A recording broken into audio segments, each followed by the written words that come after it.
Welcome to Tale Tracks, where reality meets the extraordinary. Join us as we delve into captivating real-life stories that inspire, resonate, and leave you in awe.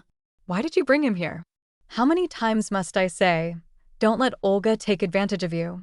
Her boy is no one to you. Remember that the simple-minded mother scolded her dull-witted son.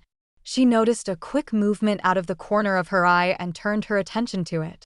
Where are you going? Who gave you the right to act like you own this house? Put that back. You have no manners, just like your mother, she snapped. Jack clutched the toy truck he had taken from the cabinet and looked at his new relatives with wide eyes, still trying to figure out what kind of person his stepfather was. Let him have it. The toy is mine, said George, calming his mother. Play with it, Jack. Don't listen to your grandmother. If you like the truck, it's yours. George, he will break it in a day. That child ruins everything he touches. He's a walking disaster. I wanted to keep it as a memento to remember how sweet you were as a little boy, not like some others, she grumbled, casting a resentful glance at Jack, who was now running the truck along the sofa. I'm alive and well, no need to reminisce about me. And stop nagging Olga. She was called to work, so we can't leave him alone in the apartment. He's too rambunctious. What did you break now? Let me fix it quickly. We still need to pack for the dacha. Don't touch the cat, the grandmother roared. I've never seen such a troublesome child. No respect, no manners. Jack happily bumped into the striped cat, which lazily stretched and yawned. Mom, what needs fixing? Tell me, George reminded her. The curtain rod fell off last night. I barely slept because of that streetlight they installed by the kindergarten. Why do we even need it? It shines right into the windows. As George worked on the curtain rod, his mother hovered around, giving annoying advice. Jack wandered into the kitchen to get a drink of water. Distracted by a fly, he knocked over the glass, shattering it. George poked his head into the kitchen. What now? Step aside, I'll clean it up. You don't want to cut yourself. A mischievous little boy was met with scolding remarks from the elderly woman. Quiet down, mother, his mom interjected. We'll buy you a new glass. And don't you dare call the boy names. He's just a child.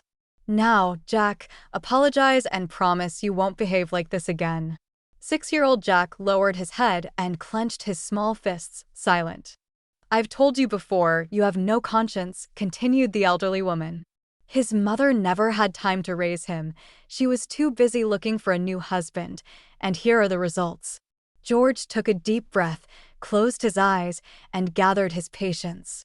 He packed his tools into a plastic case and left with Jack. It wasn't that Olga's son was a bad boy. It was just that he was difficult. Very difficult. He was the kind of child who would cause trouble first and then be genuinely surprised by the unpleasant consequences. Jack's hands seemed to have a mind of their own, always finding new adventures. George often noticed the boy's bewildered look as he saw his white socks and sandals covered in mud or his shirt stained green from grass. He'd eat something off the ground and then get sick right in the car. He'd take apart his new toys for parts and then cry because he couldn't put them back together. He tore the armrest of a chair, exposing the foam inside, accidentally broke a phone, flushed the remote control down the toilet to see if it would fly, and recently shot a can of paint at the wall aiming for a fly. The lid wasn't tightly screwed on, and now the living room looked like it had been decorated by a famous artist, one who sells their work for outrageous sums. The most frustrating and baffling thing for George was that Jack absolutely did not like or accept him. Oh, Jack, he sighed, we'll wait for your mom, and then we'll head to the dacha this evening. We dug up some worms. Tomorrow morning, you'll go fishing with me. No, I'll go fishing with my dad, Jack retorted. George felt lost at such statements. He was just an ordinary mechanic, far removed from psychology, especially child psychology. And as an honest man, George couldn't lie. Jack, you can never go fishing with your dad. He didn't die, that's not true.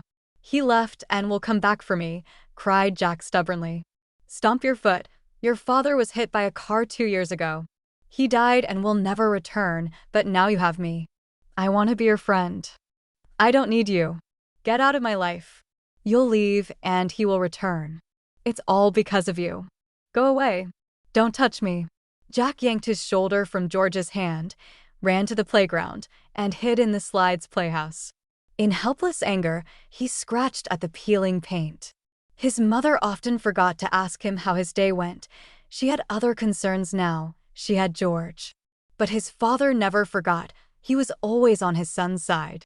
Jack misbehaved in his room, tearing leaves off the plants, listening to his mother and Uncle George laughing about something. Jack didn't realize that tearing leaves was bad. He was too engrossed in his inner dialogue with his father. How was your day? Did anyone bother you?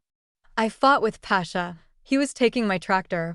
Pasha is a bad boy, isn't he? Yes, the worst. No one likes him. That's right. Next time, hit him hard. Remember how I taught you? Right in the solar plexus. Bam. Yes, Dad, I'll hit him. Just make sure the teacher doesn't see. Be smarter about it. Everyone scolded him. The teacher, the psychologist, Mom, the parents of the other kids, and even George. The whole world was against him. Only his father supported him in everything. Don't betray me, son. Only I am your father. No one else loves you anymore. See how your mother has betrayed us? But you're not a traitor, right? No, Dad, I will never betray you. Olga felt defeated by her son's endless mischief. She didn't know what to do anymore. She tried everything, comforting him, talking to him to understand why he behaved the way he did, but Jack had surrounded himself with a stone wall.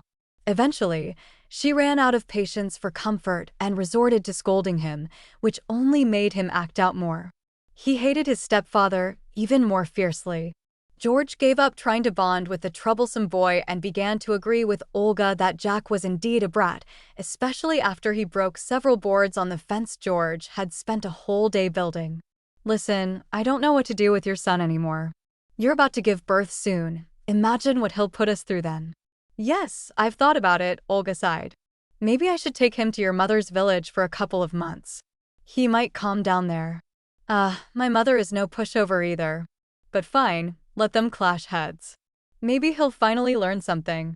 Olga looked at her son, who was ripping at the flowers, and sighed again. Her pregnancy was tough, and sometimes her son's behavior drove her to the edge. Perhaps you're right. Let him spend the rest of the summer at his grandmother's. All right, Jack, his grandmother said sternly, looking at him over her glasses. We will live by strict rules. Remember, breakfast is at 10 o'clock. If you miss it or skip it, you'll have to wait until lunch, snacking only on garden berries. Lunch is at 13:30. If you behave well, I'll give you treats. That's the first rule. Second, if I find your things lying around, they will go straight to the trash. Third, no mistreating animals, no picking flowers from the flower beds, and no running through the vegetable garden. If you break the third rule, you'll be punished by sweeping the yard with a broom. Jack sat on the rug, sullenly listening to his grandmother's instructions. Jack tiredly tried to detach the hook from the crane, which was dangling on a rope. He and his mother rarely visited his grandmother because, as his mother often said, she had tyrannical tendencies that ruined her own childhood by keeping her in an iron grip. Hope you understood everything, she said. Uh-huh, Jack mumbled distractedly. Suddenly, his grandmother's tone softened. Now come here, my dear. Let me give you a hug. You've grown so much, such a handsome boy. I'm sure you're smart too. How could you not be? You're my grandson, she said with a smile, extending her slender arms towards him. Jack found his grandmother beautiful, slender, and still looking great as a primary school teacher. Once, when his mother said something inappropriate in front of both of them, his grandmother insisted she wash her mouth out with soap, but his mother refused, causing an argument. Tell me, what do you like to do? Do you have friends at home? She asked. In kindergarten, I have a friend, but we often fight. Why not resolve things calmly instead of fighting? She asked gently. Jack shrugged. Is it nice when you get scolded? I'm used to it. Mom only pays attention to me when she needs to scold me, he replied. A look of sympathy appeared on his grandmother's face as she stroked his blonde hair. Do you need your toy truck? Yes, he nodded. Then put it away so it doesn't end up in the trash, she advised. Jack obediently placed the truck on the shelf. Let's find you a friend. Tomorrow, we'll go to the river with a very nice boy named Dima, who lives a house away. He's only a year older than you. I'll introduce you this evening. Just promise me you won't fight with him, okay? All right. But what if he starts the fight? He won't. But if he does, tell him firmly not to. Let's try to make things pleasant for both of us. And if you ever hurt someone, just apologize. You know it feels nice when someone apologizes if they were wrong, right? Jack nodded, and things began to improve. Dima introduced Jack to other kids, and they started playing together, building huts and shelters. In the evenings, when the sun wasn't so hot, they played football, using bricks as makeshift goals. Grandmother frequently checked to make sure Jack wasn't getting into trouble, mindful of her daughter's concerns. Jack and his friends had their share of squabbles, but nothing serious ever happened. "Jack, it's 6 o'clock. Time for dinner," called his grandmother. He high-fived his friends and ran home for dinner. His grandmother hadn't been joking about mealtimes on the first day. Jack missed breakfast and lunch 3 times, and he loved eating, especially since his grandmother's cooking was delicious. He had a major tantrum the first time she didn't let him raid the fridge after he overslept. "But I'm still little," Jack protested. "I did wake you up, and understanding the clock isn't hard. Let me teach you," his grandmother said, pointing at the wall clock. "The short, thick hand shows the hour, and the long, thin hand shows the minutes." Jack spent half an hour trying to learn the time, but only understood the hour hand. His head was starting to hurt. "Well done, smart boy. You got something," praised his grandmother. "We'll practice more another day. For now, just get up when I wake you and come home when I call, okay?" "All right. Can I eat now?" "Sorry, sweetheart, but no," she replied. Jack initially struggled with his grandmother's other rules too. He lost several toys, a pair of shorts, and his favorite slime jar, which had stuck to the carpet. He had to spend a long time scraping the dried slime off the fibers. He also forgot about a 3-colored cat he had put in his bag, and it sat there for about an hour in its own urine. Another cat he shot at with a slingshot, committing a double offense by trampling the tomato plants in his chase. All his free time was spent with his grandmother. They played, learned to read, and drew pictures together. Before bed, she would tell him stories. Jack no longer had time for his inner dialogues with his father. His grandmother filled his days so completely. Jack was so engrossed in his activities and interests that he never felt the need to share his feelings with anyone else. Yes, his grandmother could be strict at times, even too much so. But she never yelled at him for his mischief. Instead, she calmly explained why certain actions were not acceptable. Then he would serve his punishment. "Wow, what a clean yard. I've never seen it so spotless in my life." "Well done, Jack," she would praise him. "And look at those tomatoes you've picked. Amazing. We should show them to the neighbors, Sveta. Look at these tomatoes, Sveta. One better than the other." "Well done, little helper," the neighbor would chime in. "I wish I had a grandson like him," she would add, to which Jack would respond proudly, "I can do better, Grandma. And I can help feed the chickens too. You can rest." As it was time to say goodbye, Jack choked up. "All the kids say that," he sobbed. "But I watched you all," his grandmother said reassuringly. "I'll ask your mother to let you go play football with them." "Jack, don't be sad. You're needed by your mom, George, me, and even your little sister. You're not extra, you're essential. And it's not George's fault your dad isn't here anymore. That's just how life is. People die, and we have to keep living. And I don't believe he's dead. I often talk to him at home. I imagine what he would ask me about. My dad was the best. I can't betray him." "Why would you think you're betraying him? You can remember and love him for the rest of your life. He won't be upset that you have a new dad. He would be proud. It's something to be grateful for, knowing there's someone who cares for you and tries to love you," said his grandmother softly. Jack hung his head in thought. Did Mom never miss me? Never shed a tear, except once, when she found out. Maybe she was glad, didn't love me. Everyone copes with grief differently, his grandmother explained. Don't think like that.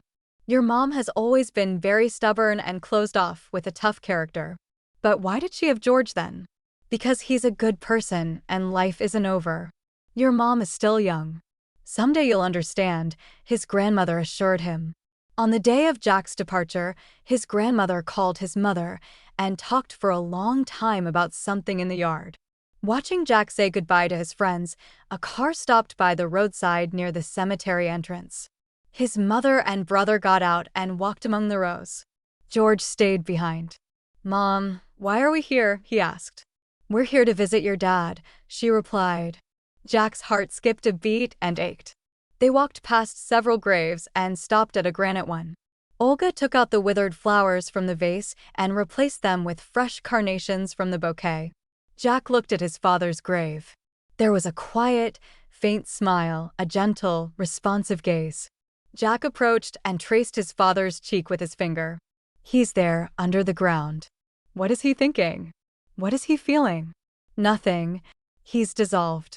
Jack became part of the earth and remains only in our memory. Do you still love him? Do you miss him? Olga's voice trembled with emotion. Of course I do. I never thought. I never understood, she sobbed. Jack threw himself into her stomach with force, tightly embracing her, and began to cry too. Then he turned around, shouted at the cold gravestone, stuttering through tears, "Daddy, Daddy. I'll never forget you. Mom and I will always love you, hear me?" "He hears you, son. He hears you," she replied, sitting down in front of him on her knees. "Forgive me, Jack, for not giving you enough time. I'll make it up to you. I got lost in my own world, in work, and then George came along, and now the little one. Forgive me." "It's okay, Mom. Can I be friends with George, though? If he doesn't mind." That's all he dreams about since September. Jack started first grade 2 weeks before his 7th birthday. In the evenings, George would take him to football practice and then help him finish his homework. "How was practice? Did you score any goals?" "I scored them all, Uncle George. I love football. Hey, let's play with you guys on the weekend." Loser fulfills any wish of the winner. "Oh, I'll definitely lose. What chance do I have against you, the champion?" George chuckled. "And what's your wish then?" They playfully bumped shoulders. "I want to go fishing," Jack declared. "We can do that, son." "I'd love to," George replied. Jack wanted to call George Dad in return, but he still felt shy.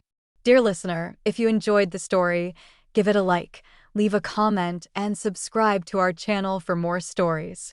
I wish you all the best, strong health, peaceful skies above your head, and until the next story.